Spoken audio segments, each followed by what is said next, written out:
بل مبحث د تفسیر مآخذ د تفسیر چې تفسیر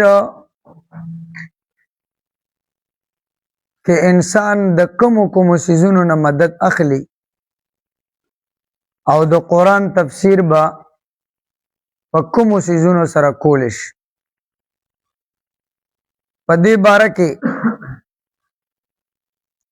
حضرت تقی صاحب دامت برکاتهم د معرف القرآن مقدمه کې یو مضمون لیکل دی داغه خلاصه دا ده چې د قرآن په تفسیر کې د کومو سرچشمونه استفاده کړې شوې ده دا ټول د شپږ رومبنه قرآن کریم پخپل دی دا پخپل د تفسیر ماخذ دی چې دې ته مونږ وایو تفسیر القرآن بالقرآن یعنی ډیر کرتا یو آیت پاغي کې یو خبره مجمل وي نو پخپل قرآن کریم په بل آیت کې د هغه خبره وضاحت کړي وي دې ته وایي تفسیر القرآن بالقرآن بیا د دې دوه صورت لري کله خداسي وي چې د آیت مجمل دی مراد واضح نه دی نو د دې آیت سره متصلا بل آیت لګیدل دی او چې هغه کوم ور سره متصلا بل لګیدل دی هغه د دې لومبني آیت تفسیر دی دې ته ویل شي تفسیر القرآن بالقرآن متصلا لکه مثال دا آیت کریمه ده وَكُلُوا وَاشْرَبُوا حَتَّى يَتَبَيَّنَ لَكُمُ الْخَيْطُ الْأَبْيَضُ من الخيط الاسود من الفجر اوس د من الفجر ټکی لا نو نازل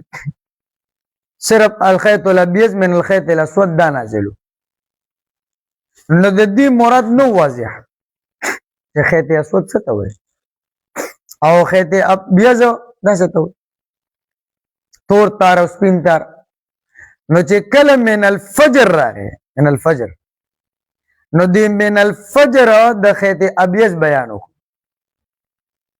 خیط ابیض او طرف الاشیاء بیازدادها چې خیط ابیض بیانو شو نو ور سره په خپل خیط اسود معلوم شو چې د دې نه مراد د شپې تیار ده تاسو پوه شئ نو اوس چون کې دا خیط ابیض مجملو مراد واضح نو ورپسې متصلا ټکراغه من الفجر اغي وضاحت وکړو نو دا تفسیر القرآن بالقرآن متصلا شي او دی باندې پوه شئ کنه صحیح دویم نمبر تفسیر القرآن بالقرآن منفصلا یعنی کله کله داسې وي چې یو آیت مجمل وي خو دا هغه مجمل آیت وضاحت بل آیت کړی وي او هغه بل آیت د دې سره جوخني لره تیرا غلي دې ته تفسیر القرآن بالقرآن منفصلا تاسو پوه شئ به لکه مثال دا آیت ته احلت لكم بهیمه الانعام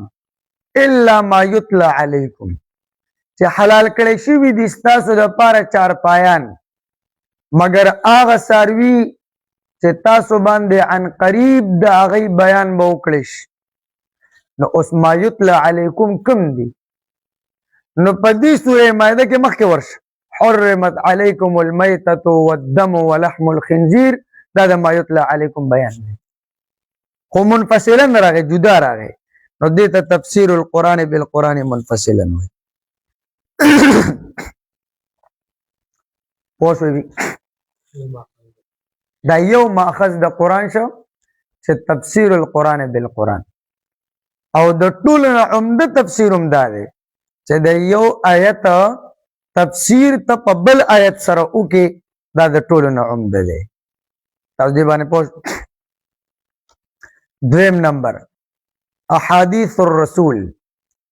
تفسیر القرآن باحاديث الرسول. کله کله د قرآن تفسیر دا د نبی علیہ السلام حدیث سره کول شي. حدیث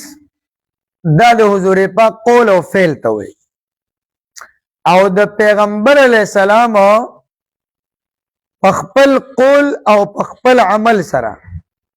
دا فریضه ډیره ښکلې ادا کړې ده او در حقیقت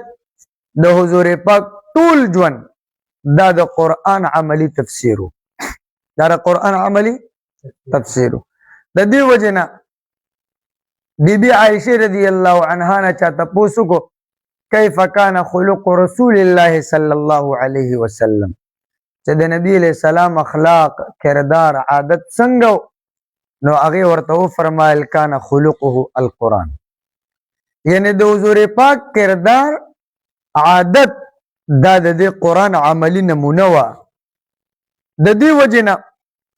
چې مفسرینو د قرآن د سمج د پاره دویم نمبر باندې ډیر زور چې ورکړی دی نو هغه احادیث قرآن سمج د پاره. تاسو دې پوه شئ. مثال دا دی قرآن کې الله تعالی فرمایي عسى ربک عسى ان يبعثك ربك مقاما محمودا. اوس د دې مقام محمودا نس مراد دی صحابه د پیغمبر علیہ السلام نه تاسو کو حضور پاک وته الشفاعه، یعنی مراد شفاعت. دغه رنګ بل ځای کې راځي آیت کې سورہ اعراف اخیره ده بل سورت ته الله جل جلاله فرمای ظلمت نفسا او کسبت فی ایمانها خیرا. څنګه مفهوم دا سره چې کم یو نفس په خپل ځان ظلم کړي او نو دلبا اس خیر فائدہ ورنکي. نو صحابو تپوسو و اینا لم یظلم علی انفسه نفسه، څوک به مونږ کې داسي چې په خپل ځان به ظلم نه کړي. نو حضور پاک کوی چې د دې مراد دا نه دی. تاسو د حضرت لقمان وینا نه دا اورېدې چې بچی د وی لا تشرک بالله ان الشرک لظلم عظیم، یعنی دلته کې د ظلم نه مراد شرک دی. دلته کې مراد ظلم نه مراد هم ګناه نه ده. داسې نورم مثالونه دي چې آلته صحابو ته پیغمبر علیہ السلام تفسیر کړي او نبی علیہ السلام ته بیان کړي. دې باندې پوه شئ. نو دویم نمبر ماخذ تفسیر القرآن بالاحادیث، چې کله موږ د قرآن تفسیر کوو نو احادیث سره به کوو. دریم نمبر تفسیر القرآن باقوال الصحابه. تفسیر القرآن صحابه کرام برای راست د حضور پاک شاګردان او د نبی علیہ السلام نه علم حاصل کړو او هغه په خپل د نزول د قرآن او د نزول د وحی په وخت کې موجود. هغه د قرآن نزول لیدلی دی او د نزول قرآن د پوره ماحول او د پس منظر مشاهده کړی ده. د دې وجه نه فطري طور د قرآن په تفسیر کې چې د دې اقوال باندې څومره اعتماد کېدی شي دومره د بل چا په اقوالو نشي کېدی. دریمه مرتبه کې د قرآن تفسیر بکې د صحابو په اقوالو باندې نه پوه. لکه امام بخاری رحمه الله په خپل سند د حضرت عکرمه رحمه الله نه قول نقل کړی دی د کأسا دهاقا سمانه. نو هغه ورته ملآ متتابعتا، هغه ګیلاسونه چې ډک وي او پرله پسې وي. او بیا یې وفرمایل چې ابن عباس رضی الله عنه به فرمایل چې ما د خپل والد حضرت عباس نه د جاهلیت په زمانه کې اوریدلیو، هغه به فرمایل اسقنا کأسا دهاقا. اسقنا او د دې مراد بدک او ملآ متتابعتا. نو دا تفسیر القرآن باقوال الصحابه. ابن عباس تفسیر کو د حضرت عباس په قول باندې، دواړه صحابه دي. او دا حدیث بخاری نقل کړی دی کتاب المناقب باب ایام الجاهلیه او دی باندې پوه شئ. څلورم نمبر تفسیر القرآن باقوال التابعین. تفسیر القرآن باقوال التابعین د صحابو نه بعد د تابعینو نمبر دی. دی د قرآن تفسیر د صحابو نه زده کړی دی. د دې وجې نه د دې اقوال د تفسیر په باب کې د لوی اهمیت حامل دي. اگر چې په دې کې د علماو اختلاف دی چې د تابعینو اقوال په تفسیر کې حجت دی او که نه دی، خو لیکن باوجود د دې چې د علماو پکې اختلاف دی خو د اهمیت نه څوک هم انکار نه کوي چې د تابعینو اقوال دا په تفسیر کې اهم دي. مثال دا دی انا كنا نستنسخ ما كنتم تعملون. امام مجاهد د نستنسخو تفسیر کړی د نکتبو سره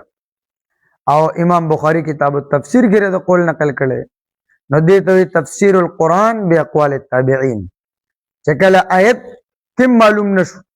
حدیث کم د معلوم نشو د صحابي او قول هم درته میلاو نشو نو بیا به ته د قرآن تفسیر کې د تابعینو په اقوالو باندې اوس تابعینو کې مفسرین څوک دي نو د مستقل بیان به خپل ځای کې ان شاء الله راځي. لوی مفسرین تابعینو کې چې کوم هغه تفصیل ما وروسته لیکلی دی. پنځم نمبر تفسیر القرآن باللغة العربیه. تفسیر القرآن باللغة العربیه قرآن نازل هی په عربه ژبه کې د دې وجې نه د تفسیر د قرآن د پاره په عربي ژبه باندې مکمل عبور حاصل ضروری دي. البته تفسیر کې او لغت عربی نه مراد تکلم نه ده صرف چې ته عربي ویلی شي. د لغت عربی نه مراد د علوم عربیت دي. علوم عربیت صرف دی، نحو ده، علم لغت دی، علم ادب دی، علم الاشتقاق دی. دا بنیادی 14 علوم علما فرمایي چې درس د کړي البته تفسیر کې اسې نشي کولی. تفسیر امام سیوطي الاتقان کې لیکلی دي او علامه زرکشي برهان کې لیکلی دي. مولا علی قاری رحمه الله مرقات کې لیکلی دي چې دا علوم به ضروری وي نو البته د قرآن تفسیر او دا یو بدیهی خبره ده دې کې سوچ تمجد نشته. اوس قرآن کې آیت راغی نو چې ته دا نه پیژنې چې دا ماضي ده که دا مضارع ده او که دا امر دی نو معنی به څنګه به معنی تا ته دا پته نه لګي چې دا دلته اوس فاعل دی که مفعول دی که مضاف الیه دی نو معنی به څنګه فاعل په ځای به د مفعول معنی کې د مفعول په ځای به فاعل معنی کې او دې باندې پوهېږې دا موږ د ترو زمون ټول دغه شی یا ته د فقه احکاماتو نه واقف نه او فقهي مباحث هلته راغلل دا به ته څنګه کوې صرف په لفظي ترجمه خو نه کېږي چې تا صرف لفظي ترجمې له زور ورکړې یا ته د میراث په مسایلو نه پوهېږي نو یوصیکم الله فی اولادکم للذکر دا به ریپلای حل کوي دا به څوک کوي داسې یو خبر بلد نو دا د انسان عقل هم دا وایي لکه د یو ډسپرین ګولی را داسې دوره غوندې قانوني طور هغه چاته اختیار دی چې دی د چا باندې ډسپرین ګولی ولیکي چاته چې هغه مستند ډاکټر وي هغه سره ډیګري وي که مستند ډاکټر نه دی چاته سرخو کې ګوله هم نشي لیکلی قانون کې دا جرم دی. نو د ډسپرین ګولی د سرخوږي خو د دومره اهمیت وي چې هغې دپاره د بټه ډیګري حاصلې اله به دا کې د قرآن غوندې لوی کلام او دومره ذمهدار یو ذمهدارۍ والا کار دا د هر شاخی تاخی والا زوی کوي او ډېره دا انسان عقل هم نه مني د قرآن غوندې کلام ترې هر سړی کیني او هغه د قرآن تفسیر کوي اگر چې د بنیادي علوم نه دي او دې باندې پوهېږي. نو د تفسیر د قرآن دپاره 5 نمبر ماخذ باللغة العربیه ته به د لغت عربي نه د هغې نه به ته د قرآن تفسیر کله کله معلومې بعضې آیتونه داسې وي چې هغه بغیر د هغې نه حل کېږي نه تر څو چې ته د لغت عربي ته تا رجوع نه کړې. د دې وجه حضرت عمر رضی الله عنه به فرمایل علیکم بدیوان العرب فإن فيه تفسیر کتابکم چې تاسو باندې د عربو دیوان لازم دی دا وای دا زده کوئ ځکه دې کې ستاسو د کتاب تفسیر پروت دی نو بعضې آیتونه داسې وي چې هغه بغیر لکه یو آیت ته یا ایها الذین آمنوا اتقوا الله وابتغوا الیه الوسیله داسې دی کنه نو ابن عباس رضی الله عنه هغه وی چې ابتغوا ابتغاء طلب ته وي نو ابتغوا معنا اطلبوا او حروف جاره خو د یو بل په معنا راځي نو الیه منه او الوسیله په معنا د حاجت نو معنا د اطلبوا عنه الحاجه اطلبوا عنه دا الله نخبل حاجتونه غواړي دا نو چاوته وی چې د وسیلې د معنا حاجت نو ورته یو شعر وی دیوان العرب کې شعر دی چې ان الرجال لهم الیک وسیله ان یاخذوک تکحلی وتخذبی چې د نارینو ته ضرورت ته خپل محبوبې ته وي الته وسیلتون په معنا د حاجتون سره دې ته وي تفسیر القرآن باللغه العربیه او دې باندې پوښت نو پنځم نمبر ماخذ د تفسیر د قرآن د پاره هغه لغت عربی ده شپږم نمبر تدبر او استنباط تدبر او استنباط چې د قرآن کریم نکات د اسرار د رموز د معانی دا خو یو داسې دریاب دی چې د دې نه یو طرف معلوم دی نه بل طرف معلوم دی دومره یو ناشنا بحر دی نو د دې چې الله چاته په علومو کې بصیرت ورکړي په علومو کې یا کوم علوم عالیه دي او یا کوم علوم عالیه دي فقه او حدیث تفسیر نو په دې کې چې څومره د انسان ته بصیرت حاصل وي او د څومره غور کوي په قرآن کې دومره به نوې نوې اسرار او نوې نوې نکتې د ذهن ته راځي د دې وجې نه تاسو وګورئ چې کوم مفسر قرآن بیانوي نو هره پیره چې د قرآن بیانوي نوې نوې خبرې ور د ذهن ته راځي او تر مرګه پورې به دې ډېر کړه د قرآن بیان کی هغه نکتې به نه خلاصې شي او نه به دې دا ووایي چې بس دا هغه اخري وي دې نه بعد به نورې نه نوې نوې خبرې ور د ذهن ته الله راولي چې څومره ته په قرآن کې تدبر او سوچ کې وګوره دا تدبر او استنباط دې لپاره دا ضروری ده چې دا به هغه انسان کوي چې هغه علومو کې بصیرت لري هر انسان نه اوس چې رچا استاد نه یا کم سړی په علومو پوهیږي نه نو هغه دې په قرآن کې استنباط کې ځان لري تیار سره وباسي نو د بل ځای ته به ځان رسول بیا رضان هلته نه وباسي تاسو به دې پوه شئ دا ماخذ د تفسیر اجمالا وره یو تفسیر القرآن بالقرآن دا بیا دو قسمو تفسیر القرآن بالقرآن متصلا او منفصلا دویم تفسیر القرآن بالحدیث دریم تفسیر القرآن باقوال الصحابه سلورم تفسیر القرآن باقوال التابعین پنځم تفسیر القرآن باللغة العربیه او شپږم بالتدبر والاستنباط نو آیات چې اوس د فائدې په تور باندې اسرائیلیات دغه څه حکم دی اسرائیلیات هغه روایت ته وایي چې د اهل کتابو د يهودو د نصاراونه مونږ ته رسیدلي دي د يهودو نصاراونه مونږ ته نو د مخکې زمانه د مفسرینو د عادتو چې هغه به د آیت په ذیل کې هر قسم روایت لیکه چې دوی ته په سند را رسیدلو بس دوی به د آیت په ذیل کې او د هغې په تفسیر کې لیکه په هغې کې ډېر روایت اسرائیلیات پوهېږې نو د هغې حقیقت نه ځان خبر کا د هغې حقیقت څه دی دا اسرائیلیات اسلام ته ولې رالل کوم ځای نه رادننه شو اسلام کې او د قرآن په تفسیر کې نو در حقیقت بعضې صحابه او تابعین دا د مخکې نه اهل کتابو مخکې نه سو اهل کتابو نو چې کله هغه مشرب بالاسلام وګرځیدل مسلمانان شو تاسو پوه نو قرآن کریم کې د مخکې امتونو واقعات خو الله ویلي دي هر قوم تقریبا د ډېرو اقوامو واقعات بیان کړي دي نو چې دا واقعات به د دوی نظر کې راغله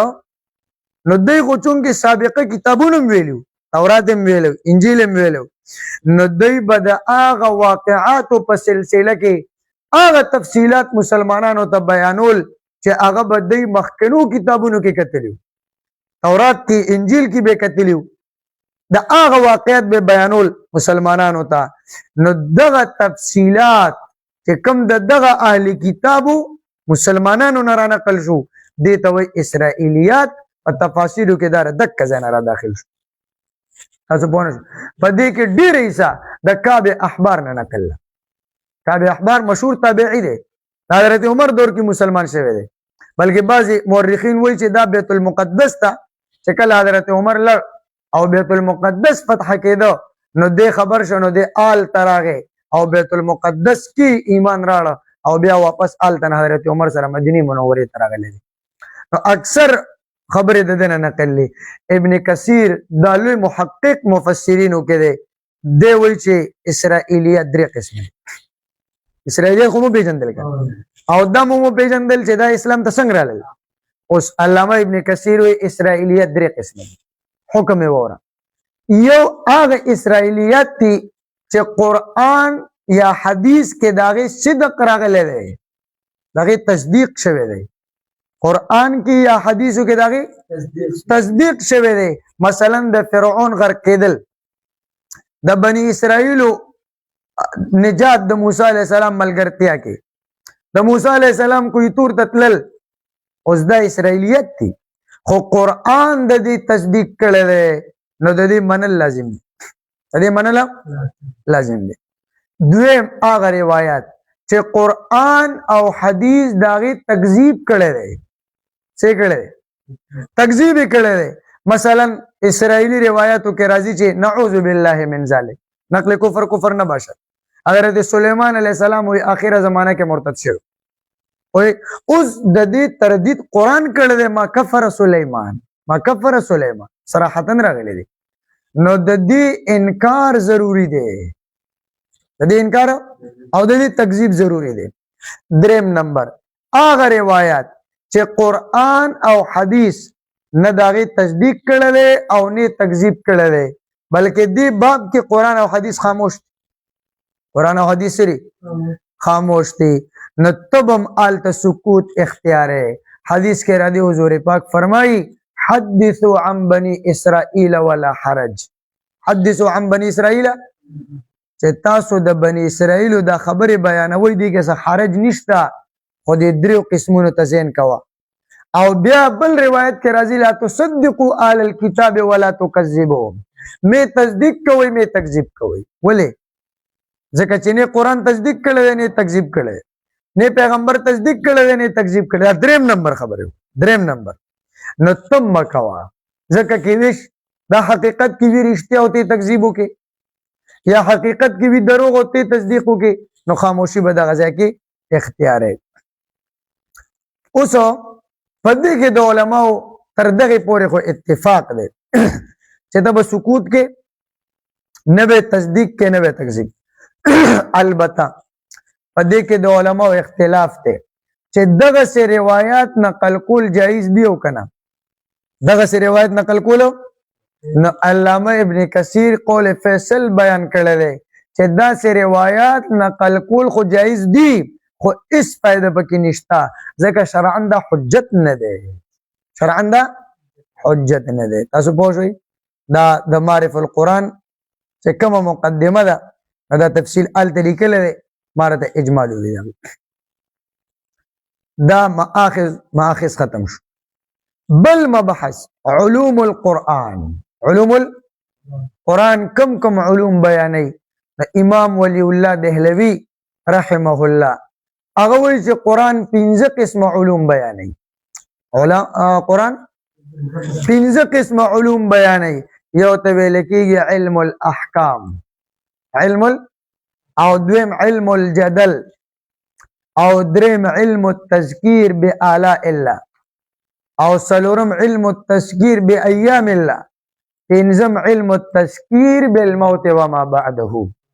آسان داسې ویل شي علم الاحکام، علم الجدل، علم التذکیرات الثلاثه. پنځه شو کنه؟ علم الاحکام، علم الجدل، علم التذکیرات الثلاثه. او امام غزالی رحمه الله وی چې مضامین د قرآن یا علوم د قرآن دا سلور دي. یو علم الاصول، علم او بل علم الاحکام،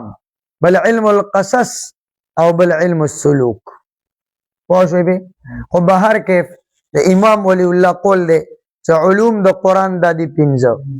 لومبنی پکې علم الاحکام، او علم الاحکام څه ته وایي؟ نو دا عبارت ته د واجب، فرض، مندوب، مباح، حرام، مکروه وغیرہ، دیتا علم الاحکام. اوس دا علم الاحکام کده دی تعلق د عبادات سره وي او کده دی تعلق معاملات سره وي، یا تعلق د تدبیر منزل سره، یا تعلق د ملکی سیاست سره، دا ټول قرآن بیانوي. او د دې ټول تفصیل بیانول دا د فقیه ذمہ داری ده. دا فقیه تاسو ګورئ د فقه کتابونه دي نه ډک دي کنه دي، عبادات ټول د تفصیلا ویلي دي کنه. ورپسې معاملات، بیا معاملاتو کې هغه معاملات چې هغه تهذیب الاخلاق سره تعلق ساتي، یعنی هغه احکامات چې د یو فرد سره تعلق وي، یو فرد. تدبیر المنزل هغه احکامات چې د یو کورنۍ سره تعلق وي، بیانې کنه بیانې. او سیاست المدنی هغه احکامات چې د یو علاقې سره، د یو معاشرې، د یو کلی سره تعلق وي، دې ته سیاست المدنی. تاسو معین الفلسفه کې ویلي دي حکمت عملی، حکمت نظری او حکمت عملی درې قسمه لري: تهذیب الاخلاق، تدبیر المنزل، سیاست المدنی. صحیح شو؟ دغه نو دا رچا ذمہ داری ده،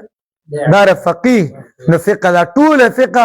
دا د قرآن د هغه آیتونو تشریح ده په کومو آیتونو کې چې علم الاحکام بیان شوی دی. نو د هغې تشریح او د هغې تفسیر سره فقه. تاسو پوه شئ. دویم نمبر علم الجدل. نو علم الجدل معنی علم المناظره. قرآن بحث او مناظره او جدال کوي د څلورو فرقو سره. چا سره؟ نمبر اول د یهودو سره کوي، دویم د نصارا، دریم مشرکین، څلورم منافقین. د څلورو فرقو سره قرآن مناظره کوي. څنګه بحث کوي؟ نو د دې بحث او د دې جدال دوه طریقې دي. دوه کله قرآن داسې وکړي چې د دې فرقې باطلو چې کوم عقاید دي هغه عقاید ولا ذکر کړي، او بیا ورپسې د هغې د قباحت تشریح وکړي، بیا ورپسې د هغې د قباحت تشریح وکړي. نو دا لومبنۍ طریقه ده چې د دې غلط عقاید ذکر کوي او بیا د هغې د قباحت تشریح کوي چې دا قبیح دی. اوس مې پوه شوئ. دویم نمبر د هغې ضعیف کمزوري شبهات ذکر کوي او بیا په هغې باندې رد کوي په دلایل برهانیه او خطابیه سره. دلایل برهانیه او خطابیه سره نه پوه. لکه وګوره لومبنۍ طریقه د مشرکینو وقالو اتخذ الله ولدا، دا د هغې عقیده ده، دا ذکر کړه کنه چې اتخذ الله چې د الله بچي دي، نعوذ بالله. نو دا عقیده ذکر کړه، ورپسې د هغې د قباحت تشریح وکړه. سبحانه پاک دی الله د دې ګنده خبرونه، وتعالى عما یشرکون. تاسو پوه شئ. کله کله د دې شبهات را نقلي خو کمزوري، لکه دی به وي لو شاء الله ما عبدنا هم. څنګه دی؟ که چېرې غوښته وی الله نو موږ به د دې بوتانو عبادت نه وی کړی. دا د دې شبهه وه چې دا موږ یې خو ځکه کوو چې د الله خوښه ده، او که د الله خوښه نه وي نو خو زورور بادشاه دی، موږ به یې په زور منع کړو. خو چې مونږ نه منع کوي پته ولګي دا پې رضا دی نو کوو به یې که نه. تاسو پوه شئ. نو دې آیت پسې رستو تاسو ټول رمضانیان یې ماشاءالله، اوس خو رمضان هم رانږدې دی. نو دې آیت ورپسې الله د دې باندې انکار کوي او د دې دغه چې کوم دلیل دی شبهه ده د هغې شبهې جواب کوي. او دا علم الجدل دا ذمہ داری د متکلم ده. دا ذمہ داری د چا ده؟ متکلمین، علم الکلام والا، دا هغې ذمہ داری ده. نو د قرآن چې څومره آیتونه دي، یو قول مطابق 5000 آیتونه داسې دي چې دا غي تعلق د عقاید سره دی هغه تعلق د چا سره دی نو د دې آیتونو تفسیر هغه د کم چې د علم الکلام او د علم العقاید کتابونو کې ذکر دی دا د غي ذمہ داری تاسو دی باندې پوښتنه نمبر 3 علم التذکیر بآلاء الله سمانا الله انسان له دهانی ور کوي تو ګورې نه څنګه اسمان الله پیدا کړل دی څنګه زمکه پیدا کړل ده په دې زمکه کې څنګه دریابونه پیدا کړی دي څنګه باران راوري په دې سره تخمونه راټوکي په دې سره میوه راځرغونی او پتا سو باندې ستاسو رسارو د خوراک د پر ځای په ځای الله د بیان کړي دته علم التذکیر اعلی جمع د الندا علم نعمتونو ته وای نعمتونو ته تعالی مخه ته کوي چې د دین لګ نصیحت والی ایمان اړ دې تم نه ګوري په دې پوښ او سلورم نمبر علم التذکیر بایام الله الله د سابقه امتونو تذکیره کوي په سابقه امتونو کې 2 پوینټ اهم چې دا کم کافرانو وینه منله په دې عذاب راغی هغه الله ذکر کوي په دې قوم داسې عذاب راغی داسې ختم شي بیا بل او چې دا کم مؤمنانو نو دوی الله نجات ورک نو دا الله دې د پاره ذکر کوي چې تر دین عبرت والے چې دا سوق هلاک شو چې ته د هغه عمل نزان بچ کې اسنه تو ملک او چې دا کم ته نجات میلاو شو چې ته دا غي په لار روان چې تا ته میلاو شي علم التذکیر بایام الله او زما خبره پوهیږي پنځم نمبر علم التذکیر بالموت وما بعده چې الله تعالی د مرګ نه بعد د حشر او د نشر د میدان د جهنم د جنت تذکرې کوي د هغه تذکرو د وجه تعالی نصیحت او عبرت در کول غواړي چې ګوره ایمان راړه د حالت را روان دي د علم التذکیر نو بتاسو قران وګوري چې دا امام ولی الله کوم خبره وکړي د دین علاوه کې بل څه نشته تاسو پوهیږئ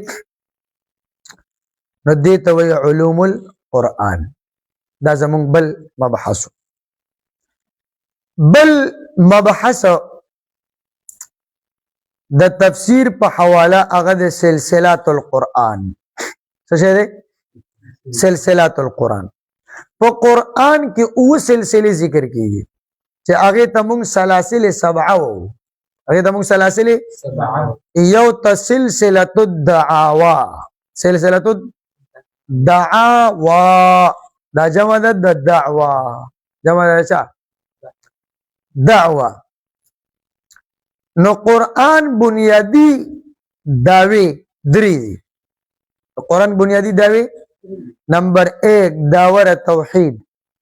دعوه د توحید دویم نمبر دعوه د رسالت او دریم نمبر دعوه د بعث بعد الموت دعوه د بعث پوښوي به سو عقیده بنیادی دعوی شوي او دا بنیادی عقاید هم دي زمو یو داور توحید دویم دعوه د او دریم دعوه د دویم نمبر سلسله الدلائل نو دلائل قرآن بیانې سلور قسمه دلائل یو توي دلیل نقلی بل توي دلیل عقلی او بل توي دلیل وحی او بل توي دلیل استقراری از پوښي نو دلیل نقلی کلا فی ضمن قصص الانبیاء فی ضمن قصص د انبیاء واقعات بیانې نو د هغه واقعات په ضمن کې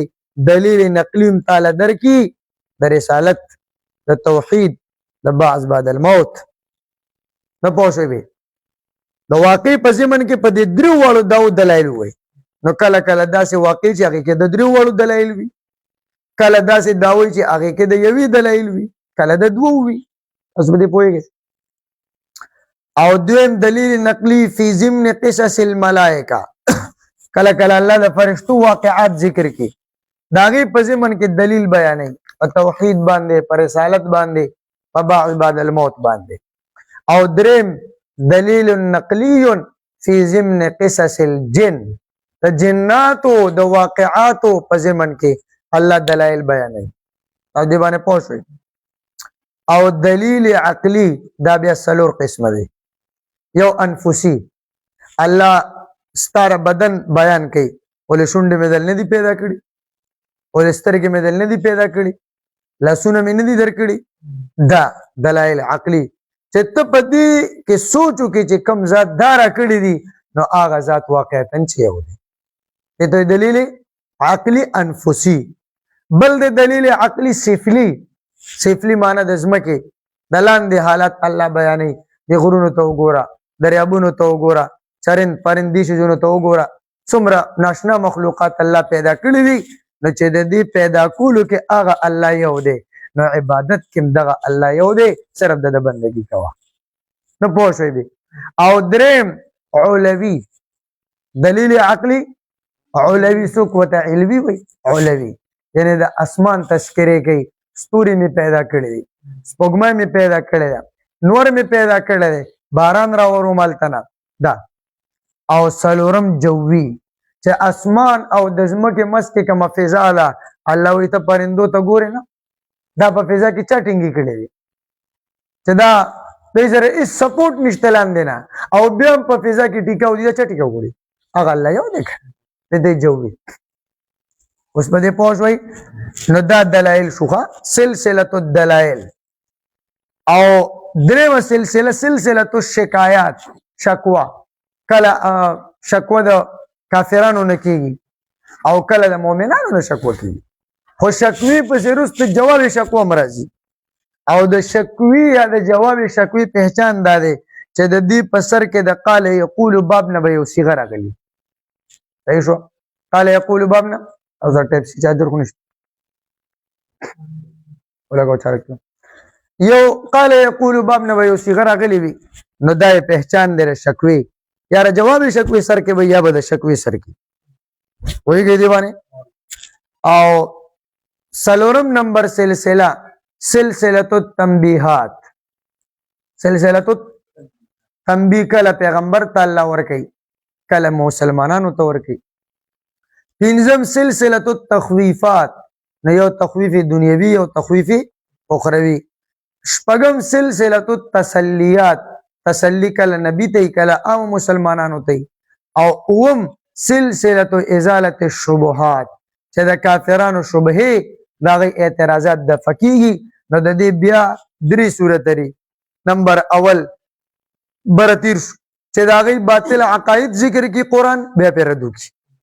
دویم دغه شبهات بیان کی او بیا پیردو کی او دریم دا هغه شبهات هم بیانې او دا هغه عقاید باطله دواړه په خپل او ځای بیان کیو بیا پیردو تاسو به دې پوه شئ نو دې ته ویل کېږي سلاسل سبعه د قرآن زبس بکو واخر دعوانا ان الحمد لله رب العالمين والعاقبة للمتقين والصلاة والسلام على أشرف الأنبياء والمرسلين وعلى آله وأصحابه الطيبين الطاهرين وعلى أزواجه أمهات المؤمنين وعلى من تبعهم بإحسان إلى يوم الدين اللهم آنس وحشتنا في قبرنا اللهم ارحمنا بالقرآن العظيم واجعله لنا إماما ونورا وهدى ورحمة اللهم ذكرنا منه ما نسينا وعلمنا منه ما جهلنا وارزقنا تلاوته آناء الليل وأطراف النهار واجعله لنا حجة يا رب العالمين اللهم حصل مرادنا ويسر أمورنا بجاه حبيبك ونبيك محمد صلى الله عليه وسلم برحمتك يا أرحم الراحمين.